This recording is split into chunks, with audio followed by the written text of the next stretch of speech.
Now tuning in to Earbud Media. Audio for everyone.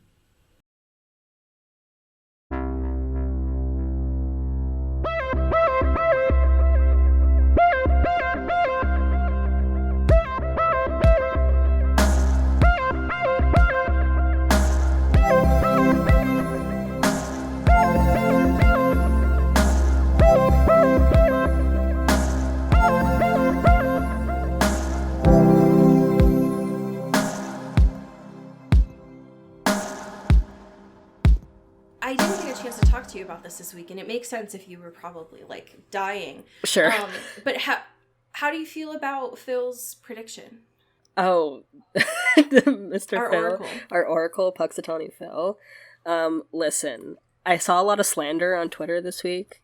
I think it's deserved. Yeah, and honestly, listen, I'm pretty neutral about Puxatawny Phil. I gotta be real. I'm not super pro. I'm not super anti.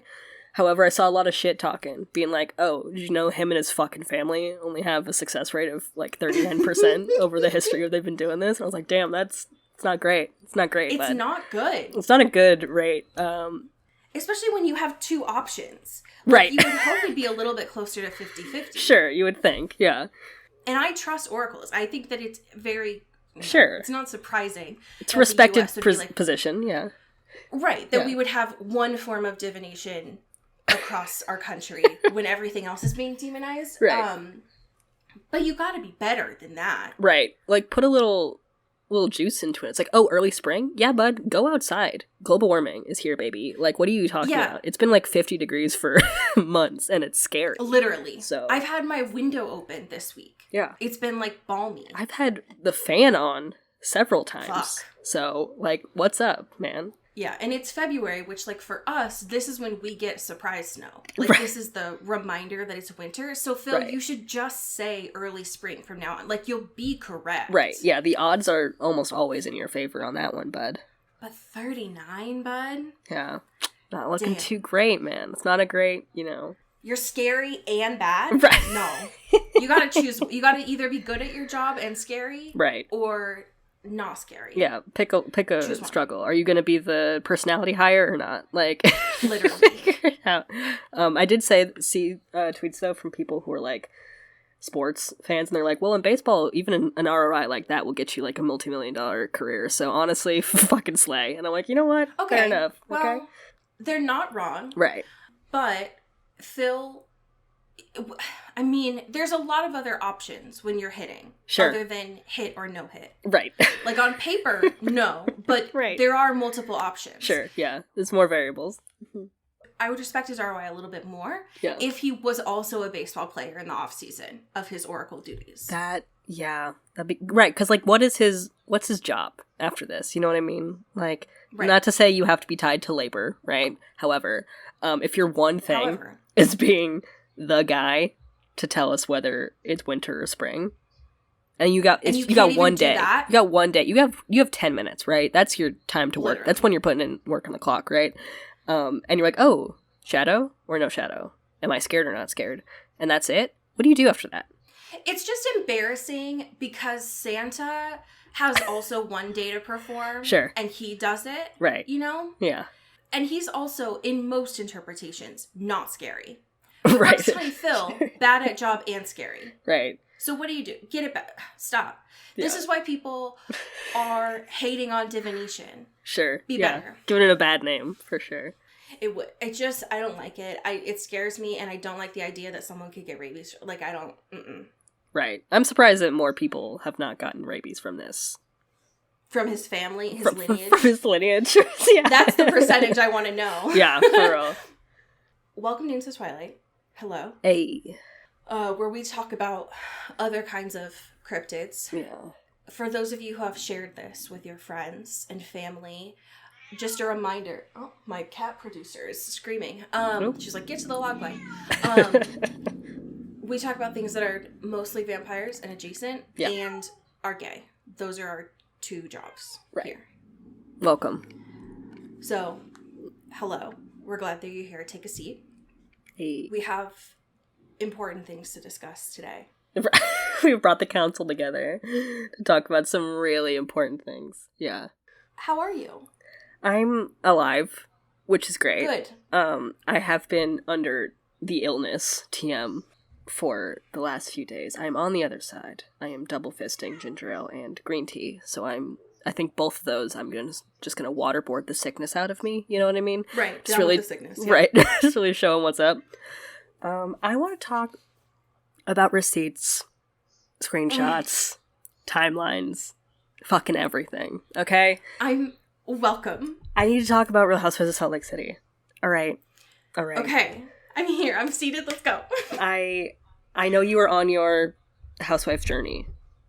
Yeah, I'm still on Atlanta. Okay, so you've not dabbled. But I do know, I haven't gotten to Salt Lake City, however. Yes. They were on the cousins, Heather and her cousin, yes. were on Ultimate Girls Trip. Okay, so you are familiar with two of the squad. Okay. Well, and obviously Jen Shaw, right? Right, But like, okay, yeah, rip. Well, yeah, right, yes. Before this season. Mm-hmm. And so during Ultimate Girls Trip, Heather had just found out through the news that Jen Shaw went to prison. Okay. Beautiful. I love this. And they were talking about the black eye. So I know a little bit, yes, but I'll know more, obviously, when I start to get into their show. Right. Okay. Wonderful. Incredible context. So when Nicole and I started going on our Housewives journey, we've been kind of like bopping around. We've not been doing like a conventional chronological order, because like there's some that we have like seen growing up, and it's like we're not going to go through like 15 seasons right now, right? And so we've just been like bopping around, seeing what's going on, right? And so we started Salt Lake City like years ago, and we were bored out of our fucking minds. We could not get into it, and we were like, are we missing something? I don't understand what's happening. And then, that's embarrassing, because it's the newest one. Right. So we were like, what are we missing, right? And so we took a break. We took a pause. We just were like, let's not go back to it for a while. And then people started talking about this most recent season, more so than I've ever seen. Yes. It's been everywhere. It's been all over my timeline. And I'm like, do we need to just like jump back in while it's still hot, right? Do we need to like whatever? And so we did a little unconventional thing, and we started with season 4, which is the one just finished. They're all self-referential. Right. It's fine. Like, whatever. We have a general gist of everything that's going on. It's fine. When I tell you this is one of the most important seasons of television I've ever witnessed. It is a Greek tragedy. There's highs and lows. It is like an epic play. There is so much going on here. That should be the standard for Real Housewives. Absolutely. If it doesn't feel like a soap opera, then it's not worth watching. Right. And the gag is, this is kind of a spoiler, but like this is kind of a thing that is like undercutting the entire season, so it's fine. The gag is, the newest person that is in this season is a mole, is a whistleblower, because she runs previously ran or was part of a shady Instagram account about all of these women, and has like folded herself into the friend group until they find out that is what the situation is at like the end, and it becomes this explosive, like this is Succession Twitter level of like, right. I have not felt something closer to that than when this finale was airing, and we had like caught up by that point because we were in a coma watching the last like the entire season in like a week or whatever.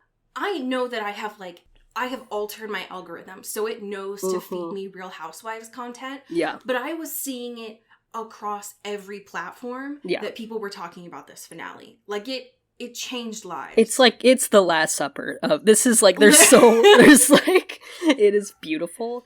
And so that season's very good. I can't wait until I start watching it so that all of the pieces from not just this finale, but also Miss Walmart parking lot stream on Jen Shaw, which I have seen. Yes. To like all click together, because I feel like, and Ultimate Girls Trip, because I know I'm from there. Right. So it's like I've got little bits and pieces, but I'm excited for it to all really click. Yeah. It is critical. So this is occupying all of my brain right now, and I'm loving it. How are you, my dude? I'm also alive. Lovely. Love to hear that. It's just, and I'm going to take it as a win. Yeah. The happy thing that I'm bringing today, I'm going to channel my Dawn Draper for. Okay. Yeah, I see the whiteboard. I see the vision. And it just says Pop-Tarts. Yeah. Question mark. I think I talked very long last week about how much I don't like Paramount Plus. And sure. why. Yeah. That still stands. Right. That's still how I feel until they prove different. Mm-hmm. I am bringing an advertisement from Paramount Plus this week. That's my happy thing. Okay. All right. And Super Bowl ads are some of my favorite things. Just because if they're going to exist and the process cannot be changed by me, then I'm going to enjoy the good ones. Sure. What I was not expecting when I saw this ad come across on my TikTok feed was the Avengers of Paramount Plus's world that they have gathered. Yeah. Specifically, Patrick Stewart. Right. Love of my life. Yeah. Just manhandling Arnold from Hey Arnold. Right. He's just a boy. He's just a kid. He's just a baby. Yeah. Just because his head looks different. I wasn't expecting to see Jeff, but I'm very glad that he was there. What shocked me personally, and I think was like, I know that a millennial pitched this ad because of all of the interests that are represented. Yeah. There's Creed. There's a lot of Creed. There's a lot of Creed going on. And I don't hate it. I mean, the song does bang. I can't deny it. What sent me over the edge personally was Patrick Stewart having a back tattoo, specifically like what we refer to as a tramp stamp in our vernacular of Creed. Right. In this commercial. That was really powerful to me. Yeah. And I think that if it hit this hard when I am sober and not also like have a stomach full of nacho cheese or whatever the fuck people eat during the Super Bowl, sure, then I would imagine it is going to be amazing when those conditions are true for people.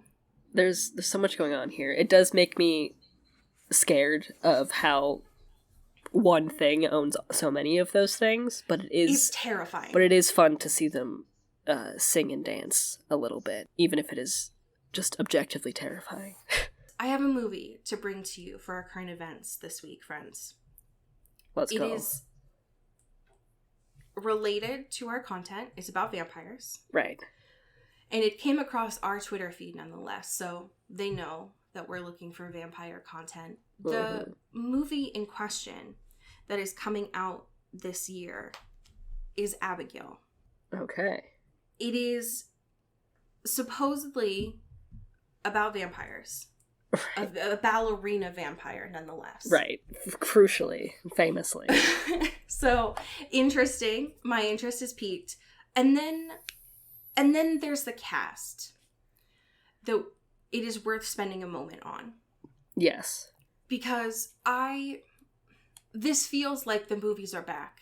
You know what I mean? Like, this feels like a really cheap movie, and I'm really excited for it. Yeah. The cast, however, there's a lot going on. There's Catherine Newton. Love her. Thank you. Miss Detective Pikachu herself.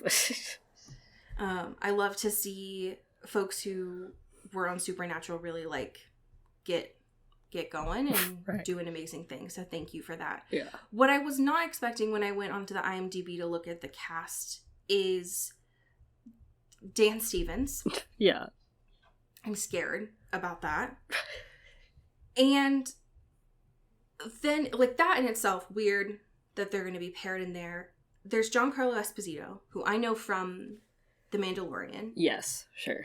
Notably typecast as, like, a bad guy, and I love that for him because he's great. Mm-hmm. And then so Angus Cloud. Yeah. Is in this movie. The last film that he was in. Hello? I'm curious now. I might need to watch this. Yeah. Yeah, Giancarlo Esposito has such a... Like, him in Breaking Bad is so scary. Like, he has such a powerful presence in every room that he's in. I will also say the other person I noted here on this Abigail cast is Melissa Barrera, who I think is, like, actively trying to be black. Well, she's not trying, but, like, people are actively trying to blacklist her right now. Oh, right. Yes. So I do think I am going to need to see this movie to support her, if nothing else. Absolutely. We love a vampire / ballerina vampire situation. I don't need more than vampire to talk about something on the show, but a ballerina vampire. Yeah. What? Now I'm even more interested. Now you have my attention. Tell me everything. So we'll see. We'll see how that goes. Love that. I don't know about you, but I desperately needed the recap this week to remind me what happened last episode. Yeah. Episode 17. So thank you, as always, for those previously ons. I'm immensely grateful. Because I forgot that, I mean, everything, first of all. But, like, right. I forgot that Stefan was going feral, which is a titular part of this episode. That is very a component, yep. And Vicky. Yeah. So, that's what you missed last week. Season 1, episode 17. They found Vicky, rip. Right. And Stefan went a little bit feral. Elena got the ick. And that continues this week. Right. The ick is present. Both, the ick and Stefan. Just having a really tough time. But saying that he's totally fine. Yeah. How did this episode do you? Did you feel like everyone was under control? No. The exact opposite. Because the whole thing is Stefan's like, I'm so good. I'm so cool. I'm so able to quench my thirst and control myself. Mm-hmm. That is not the case. Absolutely not. Nope. He is like, hey, you know what's actually really cool? What if I just got super into alcohol instead? That would be so good. That's better for me. Right. And everyone around me. Shit. And it makes everyone feel really good. And that I'm so in control of myself. Yeah. I love it. Oh, God. I wasn't sure last week when we talked about this if the Stefan and his blood thing was going to be portrayed very similarly to alcoholism. Right. If that feels like the case this episode, mm-hmm. if only because it's mentioned really early on with Stefan and Damon when Stefan's doing like pull-ups on the frame of the house or something. Right. That he has like a backstory. He has like a moral reason why he doesn't drink human blood, which we knew. But there's apparently a story of why. And he never has told Damon what that is. Right. And we also don't know. Right. But I feel like it's just pretty obvious that he was like, oh, I had this problem before. Right. And I can make this work. I don't really need like lore for this. I think I got it, you know. Look, I'm picking up what you're putting down here. We've seen it with other vampires. It's like, you can survive this way, and I have less on my conscience of killing people. Got it. Great. That's all I needed. Right. Perfect. But apparently, it's not just Stefan has control issues. It's like they are portraying it very similarly to someone with an addiction. Yeah, here. Quite directly. Which is tough for him. However, I will say I enjoyed Paul and his acting a lot more this episode than I have in a really long time. Believe it or not, he was acting this episode, which was surprising to me. And he actually did a pretty decent job. Color me surprised. For real. There's not enough that's happened with Stefan yet where, like, I feel bad this episode. I should as an audience member, but I don't. Right. What I enjoyed the most was seeing Paul get to act wasted. Yeah. This episode. He's like, I need to play Paramore right now, okay? I need to play 1901. Right. And I need to play Katy Perry's cover of Use Your Love by The Outfield. God, that one is so good. That one, I forget how much that song bangs. God. As someone who is like a known The Outfield fan, I did not... I was not expecting one, Katy Perry, because you need the licensing for that. Right. And also a cover of that. Yeah. God. Man, remember when Katy Perry was so, like, cool? Like, it's hard to imagine now because there was a time when she was, like, at Warped Tour and doing, like, cool covers of things and, like, the MTV Unplugged and all that shit. God, we were a proper country then.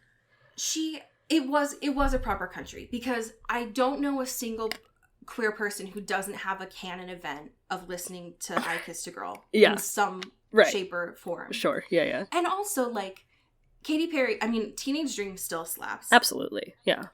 And, I mean, there was the whole, like, Left Shark thing. Like, she was... Right.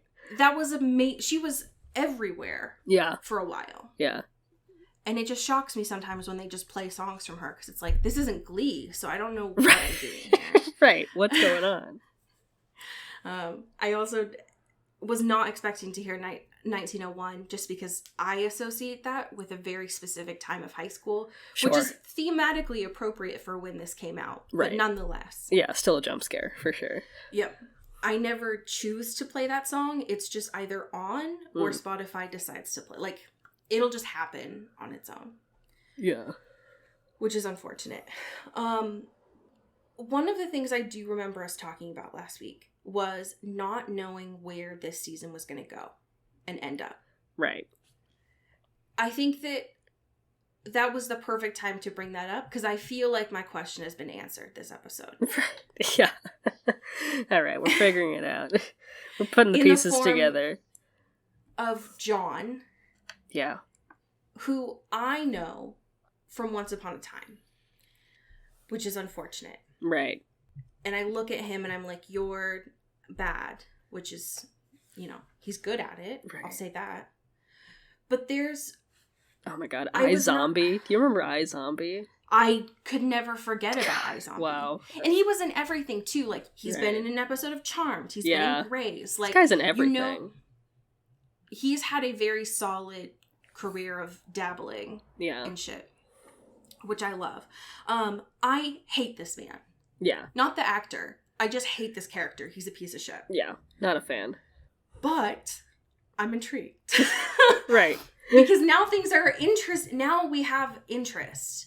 I can see more of where this season is going to end. Mm-hmm. If everyone is like, oh yeah, it's done. Like, Vicky's all good. Everything's great. And then this motherfucker kicks down the door and is like, you didn't expand your range more than 10 miles? Yeah. Did you see what's happening to the town next door? Embarrassing. Yeah. What I would love to know from you is, did you also immediately clock when John walked in that him and Jenna had a past? I picked up on the vibe, but I was not sure what the situation was, because it definitely was kind of like a wink wink, like, hello. Yes. What's going on here? But until he just says it. Right, like, until he was when like, we have a literal past. Yes, but there's definitely a little something in that first appearance that was like, okay. I know that there's nothing illegal, I don't think, about it, but something about them being related by law.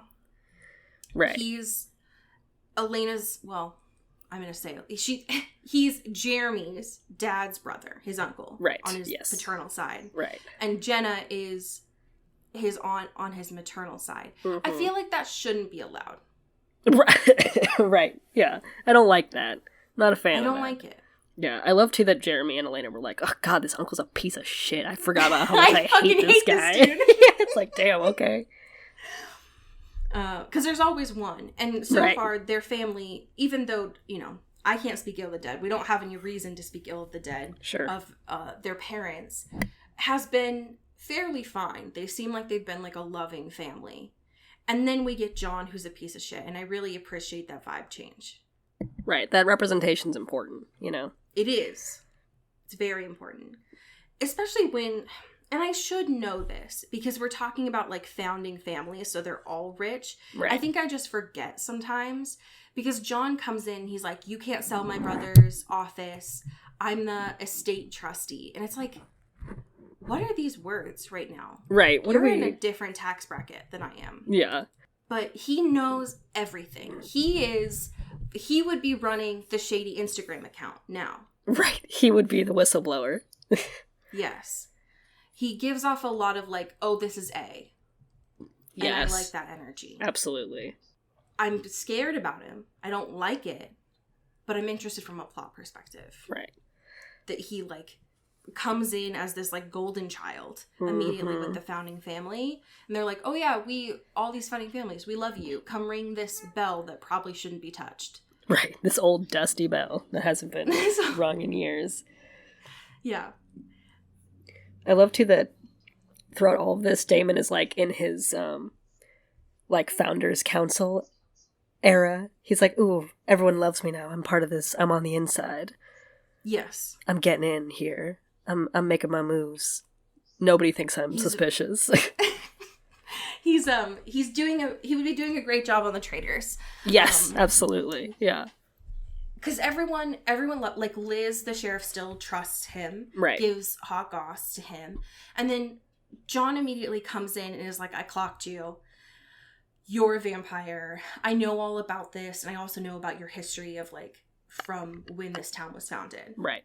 And Damon's like, what the fuck? It's like, I was doing so good. What's going on here? John comes in like Kate from the Traitors and is like, I've immediately found out everything. Yeah. You're bad. And Damon, I will say Ian did a good job this episode because his little quips are what I personally look forward to. Oh, yeah. But he is now at least twice on the tops of buildings snapped someone's neck and killed them. And that's a lot, which is not great. Yeah. But I did appreciate Damon being like, I know, Stefan, that you're not good. I'm not going to do anything about it because I'm interested in what's going to happen. But I know that you're not fine. Yeah. And then also him just being an utter snoop in Elena's bedroom, I appreciated. Right. Got to get all the info. Yeah. That happens twice this episode, which I was not expecting. Of people just going into Elena's room and digging for shit. Yeah. It's like, is she sitting on all the gold here? And apparently that's true. Right. Of the Damon coming in, you know, messing with all her stuff, touching her bras, like being a piece of shit. And then later in the episode with the love of my life, Jeremy, trying to find her diary. Yeah. Which usually, like on paper, that reads very Lizzie McGuire, right? But he hasn't been told stuff. I just want to know what Elena... Because that horse picture, Cody, has been distracting me since we started the show. Right. Like, yeah. It's terrifying since we don't have any facts that Elena has ridden horses or presumably likes them. It's just in her room. Right. But to know that's where she stores her diary really changes the game. Yeah, it's like, this is no one's going to suspect here in this beautiful horse painting. This beautiful horse. Which I don't like. I don't like it, but I appreciate nonetheless. I would love to know your thoughts on this Founders Day kickoff event. I don't know what the fuck this party was actually called. It's like, we did it. We're here. Yeah. But presumably everyone in town is there except for Caroline. Right. Which she is discussed in this episode, but is not here. Right. And then Bonnie's not brought up once, and Listen, I'm pissed. I'm about to file a missing persons report. I'm so serious. It's been, I've lost track of how many episodes it's been since we've had a Bonnie appearance, and I'm honestly worried. I'm nervous. I hope she's in fucking witness protection at this point, because what the fuck is going on here? We have known this in multiple episodes that she is part of a lineage of founding families. Right. She was there. Right. So why is she not at the party? I'm so pissed off. It doesn't... I thought, like, this was going to be the episode where she comes back. Even just to see, like, can I just get a proof of life check, right? Right. Can I just get, like, anything? If she has a new friend group, good for her. That's fine. I would just fine. like to know that. Maybe she's in a new club. Maybe she's got, like, she's doing the school play or something, right? Like, that's fine. She's gotten really into WoW. Right. And has a new group of friends. Yeah. But it would just be nice to have that confirmed. Right. Please and thank you, showrunners of Vampire Diaries. But instead, we're very similarly to how this season started with all the Founders events, which seems like they have Founders events celebrating the year throughout the year, which I feel like would make it lose a little bit of luster. Right. At some point, it's like, how many times are you going to do a 150-year celebration, right? It's like, you kind of just got to do the one, right? You'd think, but also, I know Disney milks that shit at their parks. True. So maybe not. Yeah, maybe there is a secret sauce there. Yeah, maybe that's what helps get their funding. I don't know. But everyone's there. How did you think this party was gonna go. I mean, I was a little nervous out the gate because Stefan's losing his goddamn mind. And Elena's like, hey, bud, are you good? He's like, for sure. Totally. So good. I just need to drink a handle of tequila every hour. Otherwise, I'm going to eat everyone in this room. Is that cool with you? And it's not cool with her. It's not cool with anyone. Everyone's very uncomfortable about this. And he's like, hey, but I'm, like, so cool now. Like, we can just dance. You don't have to, like, ask me to do stuff. I'm just, like, ready to go because I am drunk as a skunk right now. She's like, I'm not sure if I like this, like, situation that's going on right now. Because you're acting like it's so cool that you're, like, a different person because you're under substances. And that doesn't feel really great for me as your partner, you know? Don't love that.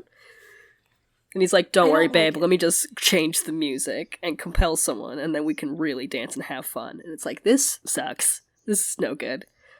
And I mean, to be fair, Mrs. Lockwood's music choice sucked. Right. She was really harshing the vibes here, so they did have to do what they needed to do. However. It was for the best. Right. It's just Stefan's whole vibe. Because, like, earlier in the episode, he does the titular Edward throw yourself back against the wall. Right. Because I can't control myself while kissing you thing. Yeah. But it's not good, because that is supposed to be in Twilight anyways, that's when Bella's like, hell yes, let's do this. I'm not scared of you. The problem is that Elena, for the last 2 episodes, thinks Stefan's gross now. Right. Has been fully getting the ick of his vampireness and is like, ooh, maybe not, actually. And it's very telling that during this party, she's not spending time with him. Because he's not fun to be around. Right. And also isn't the person that she actually likes. Right. Embarrassing. Embarrassing, Stefan. You're causing a commotion. And I love, too, that Damon... Damon killed someone. Right, Damon literally kills a guy, but like... But I love, too, that while this is happening, Damon's like, is it just me, or is Stefan finally fun for the first time ever? It's like, Damon, I swear to God. You were so annoying. Some sibling shenanigans that's happening there, which I appreciate. Like, it's like, I can't fucking trust any of you people. Jesus Christ. Like, you guys are just so deranged. It is wild to see everyone at this event, because I thought that it was just going to be, like, the founding families and the plus ones. Yeah. But Matt and Kelly show up. Ba, ba, ba. And the mayor, who I always forget, is Tyler's dad. I forget that that's a thing. Yeah. He does the whole, like, I want you to come to this party so I can personally apologize for your daughter's death, which I have no idea what happened, but I just want to be, like, do my mayor duties here. Sure. But it doesn't seem like Matt's family is a founding family. Right. So both of them, Matt and Kelly, just get shwasted in different ways during this party. Yeah. Which, I mean, listen, everybody deals with grief differently. But how does this place... Is there just an open bar? Like, is there not even a bartender and people are just grabbing alcohol willy-nilly here? Yeah, it seems like everyone's just taking shit. Yeah. It's like, okay, go off.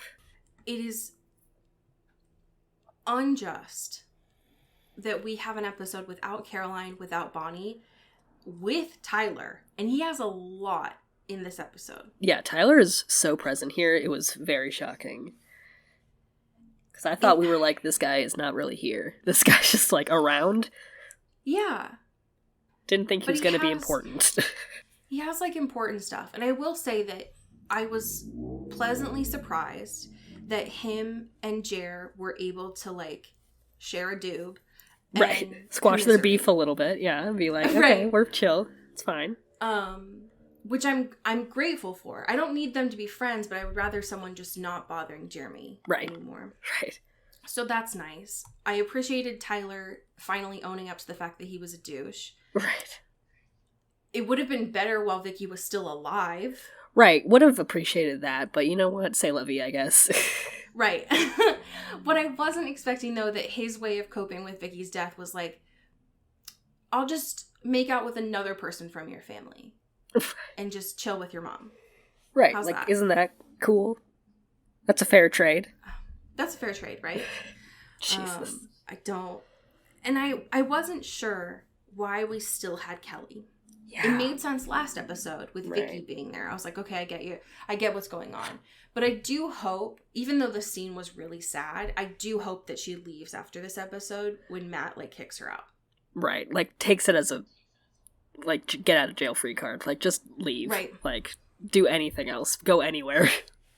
This is not a good vibe. And it sucks. Yeah. That's a really sad scene with Matt being like, I do better when you're not around, rather than you just, like, popping in and out inconsistently. Yeah. But I think that it is ultimately for the best, because Kelly doesn't want a parent.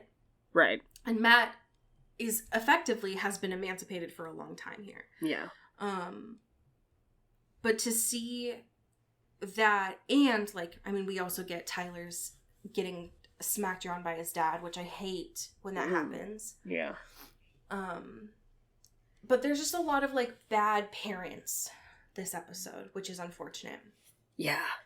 It's fun when they all just coalesce, because they all have been bad for this season, right, in, like, little ways. And then it's like, oh, here's all of it in their ramifications very explicitly. It's like, oof, these poor kids.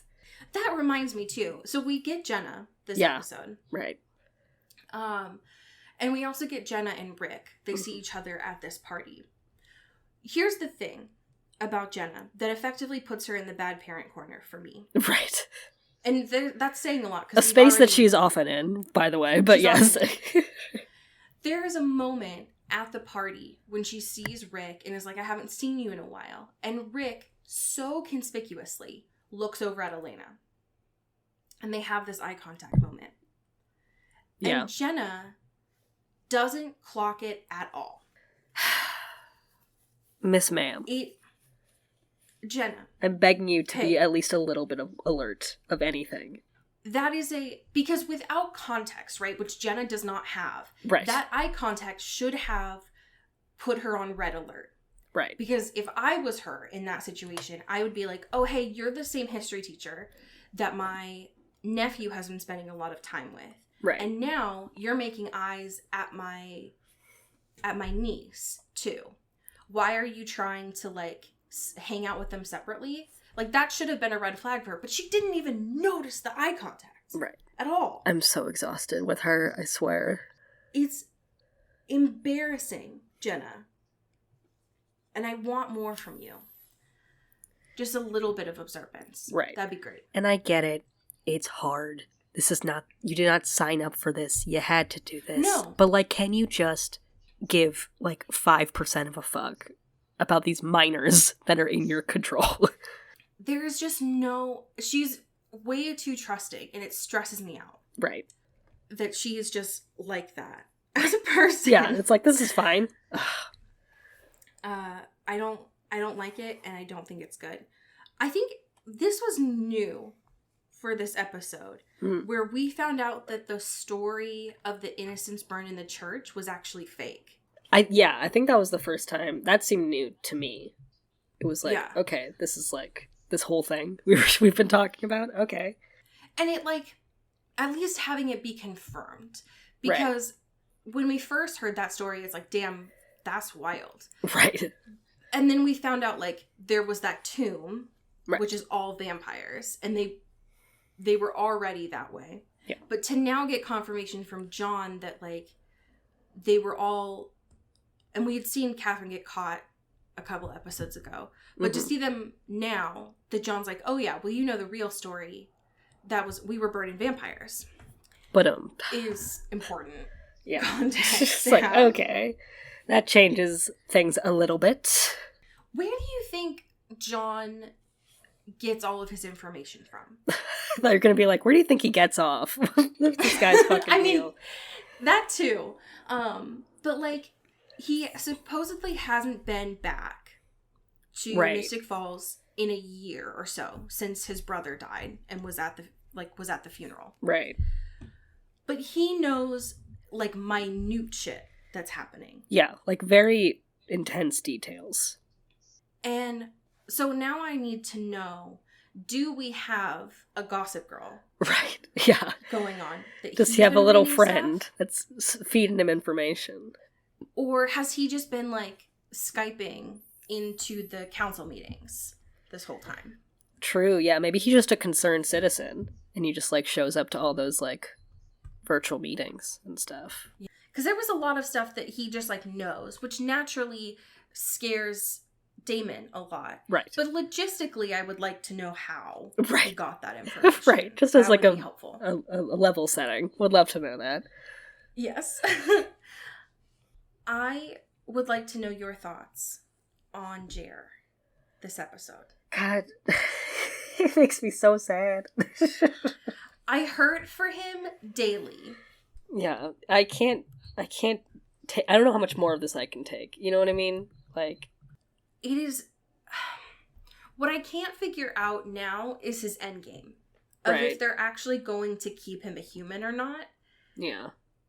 Because regardless of the compulsion that happened a while ago, he knows now. Yeah.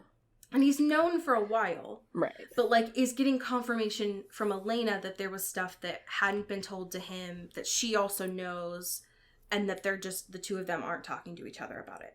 Right. And that, like, whole conversation about Vicky, right, is so heartbreaking. Because he's like... And Elena, like, lets it slip a little bit, right? Because she's like, yeah, whatever happened? And he's like, what do you mean? Do you think there's, like, something else that happened? And she's like, no, of course, it was an overdose, totally. Like, that's totally what happened. I don't know why I said that.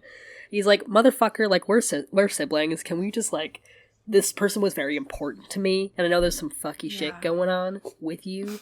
And, like, can we just talk about this rather than being like, there's something you know and you're just not going to tell me ever?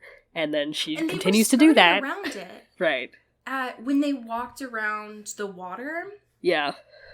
It was so awkward. And this was intentional. Like, I know that the actors were doing it. Right. But there was a very clear elephant in the room of that park in the moment. Right. And they were just skirting over it. I hate it. Elena talks about this a bit in this episode. Yeah. Of, like, why haven't you told, like, why aren't you being honest? And she's doing the whole thing of, like, well, it's safer that they don't know. It's a lot for them to take on. But Jeremy has no one. And they mention in this episode that the two of them used to be, like, super close. Yeah. And now they're just keeping secrets from each other. Yep. When they need each other the most. Hate it. I'm glad she finally told Jared that she's adopted, though. Yeah, finally. It wasn't a thing. Right. It was just like, okay, cool. But it hurts me that he is having to find out all of this stuff on his own. Right. Elena's also dealing with shit. Right. And they could be talking to each other, but they're not. It would be probably more helpful for both of you if you just had any line of communication right now. It frustrates me, but I understand why they're doing it from a storyline perspective. It just hurts me. That's all. There were a lot of, like, close calls with death in the party. The least interesting to me was random dude, number one. Right. Joe Schmo, number one. Joe Schmo. And when Kelly got hurt. Yeah. In the fight. Right. I didn't care. Like, sorry to this mayor. Sorry to this woman. Literally. Because she didn't deserve it, but it was just a lot of, like, macho shit that was happening in that moment. Right. Elena channeled her, like, inner Sammy from Jersey Shore, yelling literally at fighting men. Yeah. She was like, stop, Ron! Which I hate to see it.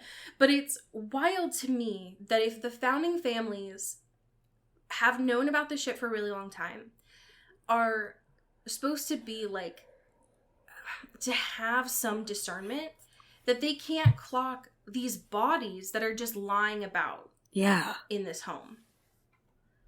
Because for a second, Jeremy was, I'd assume, in the entryway when Damon threw him down. Right. Joe Schmo was down bad by his car. Right. Does this place not have security? What's happening? Right. Where are your spidey senses? Where are your just, like, general, Literally. like, look around, stop, look, and listen, you know? Like, what happened here? It stresses me out that they're just so oblivious all the time.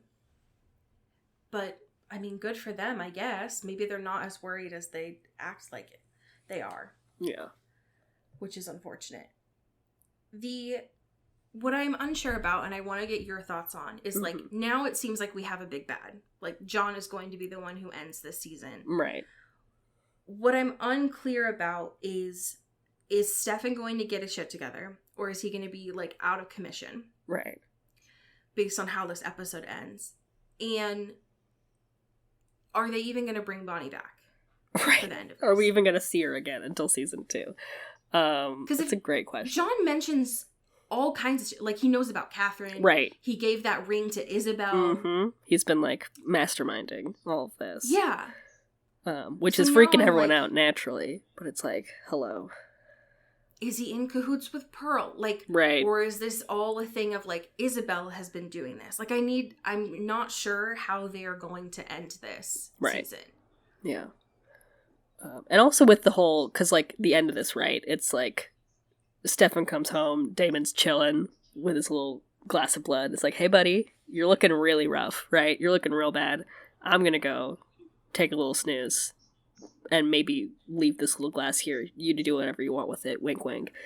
And, like, I think because obviously we saw Damon in this very, like, not great spot for a couple weeks, right? Of being like, he was very much in, like, midlife crisis. He was like, I'm going on a bender. And he seems much more well-equipped to handle that state. Obviously it was not great, but now he's kind of, like, leveled out a little bit more. Yes. Stefan, I don't think, is capable of doing that. Like, I am not very confident in his ability to, like, do this properly. And he very much gives the kind of person who's like, I'm going to snap. Yeah. Like, I'm not going to talk about any of my feelings. Right. And then I'm eventually just going to explode. Right. Which is not helpful when, like, Damon has also done this but to a lesser degree because he has less morals. And so he's like, I don't give a fuck what I do. It's not that big of a deal. Yeah. It's just unfortunate that the episode ends where Stefan shows up in Elena's room. So I guess 3 people in the room. Right. And he's trying to be honest, which I think is that's good growth for him. Of being like, hey, I'm not doing good. I'm actually really bad right now. I'm having a really bad time. I'm not doing good. But unfortunately, Elena's like, oh, I'm so sorry. Oh. Let me take care of you. I'm not scared for sure. It's so fine. No. You are not giving me the ick at all right now. And she even says, like, I'm not afraid. And it's like, girl, you should be. Because yeah. You have every reason to be, ma'am. From, like, an instinctual level. But I've never been more concerned that Stefan is going to kill you than now. Right. Because he is not fully there. Yeah. So maybe you should be a little bit worried, actually. It was very notable that we didn't get any of the, like, rogue vampires this episode. Like, no Pearl, no Anna. Right. Yeah. All that kind of stuff. I'm wondering if this kicks off, like, festivities. Especially since next week's episode is titled Mystic Falls. Mm.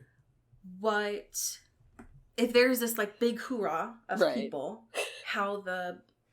new, well, I guess they're not new, but, like, new to hear vampires are going to deal with it. Right.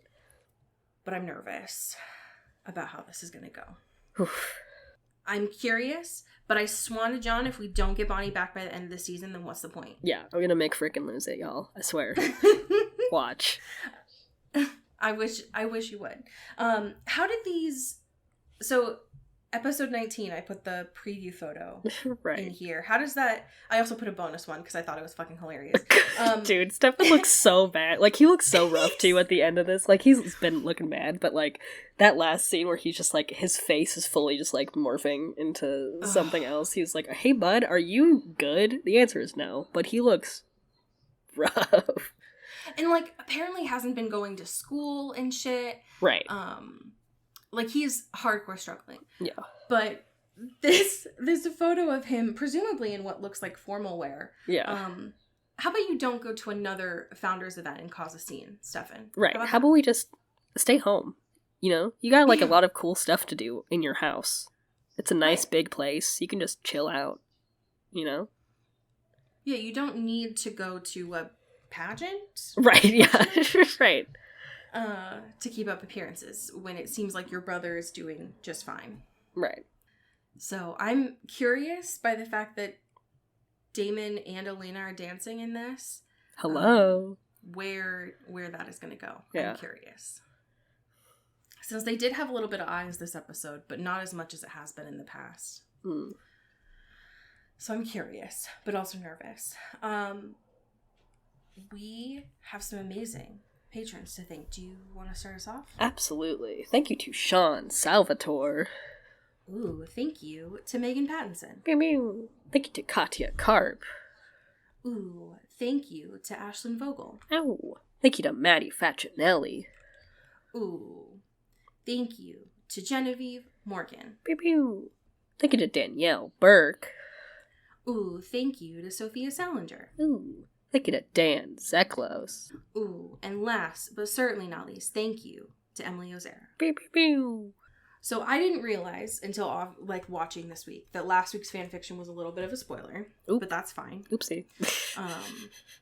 Just because it was talking about Jeremy getting his, reading Elena's journal, and I was like, oh, well, that would probably happen right. in their life. I didn't know it was going to be, the next episode. Right. Uh-oh. But this fanfiction for you is by the author Cactus Finch. Okay. It is titled, Now My Life is Changing. All right. And the summary is, it's pre-canon. Bonnie starts a summer by speaking to a vampire 3 states away by accident. Grams is not amused. Also, Damon makes a friend. Okay. So, and I will say, just having looked at these, a lot of people ship Bonnie and Damon, which makes me nervous. Interesting. Huh. So I don't understand it. Maybe we will when we get with time, but sure. I'm confused. Yeah, maybe if we saw Bonnie, maybe I could understand it, but she's been missing for weeks. God, I'm so stressed out. Okay, this is from, I think, the first chapter. They're not titled. Groovy. Damon, Bonnie called out uncertainly. Their 2 earlier conversations had seemed accidental. She bumped into his mind and he started talking to her. I didn't think you were coming back with the whole vampire thing and all. The voice came, whispering directly into her mind. Bonnie gulped, not really sure how to proceed. Yeah, I didn't really think I was going to talk to you again either. What changed your mind? Would anything I say or do ever stop you from killing people? You could kill me. Bonnie nodded to her empty room. I don't think I could. I haven't really gotten a handle on the witchy powers yet. So, you thought about killing me then? Bonnie had no idea how to answer his question. The truth was yes, and she had even updated herself with old Buffy the Vampire Slayer episodes. But she knew that she couldn't do it, not in any way, shape, or form. I wouldn't expect anything less from a Bennett. Out of context, the words could have been taken as scornful. Even in context, they could have, really. But Bonnie could hear the amusement in Damon's tone, and even a hint of pride, as if this was a test, and her wanting to kill him gave her a passing grade. End scene. Okay. So, sometimes you just are in a digital chat room, but in your mind. Right. Don't it always seem to go? Seeing as this is a very full tag from what I can assume of Bonnie and Damon, I'm hoping that means Bonnie comes back, but God knows, we're going to have to see, I guess. Right. God damn. It's all I want. It's all I've ever I'm wanted. not asking for much here, you know? No. Just someone who's been credited in episodes that they didn't appear to actually be there. Right. Yeah. That's all I want. Yeah. Friends, please tell your friends about the show. We have a couple more episodes of season 1, so this is a great time for you to tell people and then to get caught up. Hell yeah. And as we say here in the Pacific Northwest, get bit. Ooh. Ow. Into the Twilight is an Earbud Media production. You can follow us on Twitter at Into the Twilight or on TikTok at Into the Twilight Show. You can find me at Cody Corral on Twitter and Allie at Alexandria Does. And you can support us on Patreon at patreon.com/Into the Twilight. We have merch, so much stuff. All those links are in the episode description. And make sure to rate and review us on your favorite podcast hosting platform. It really helps the show. Thanks. Bye. You've been listening to Earbud Media Production. Earbud Media, audio for everyone.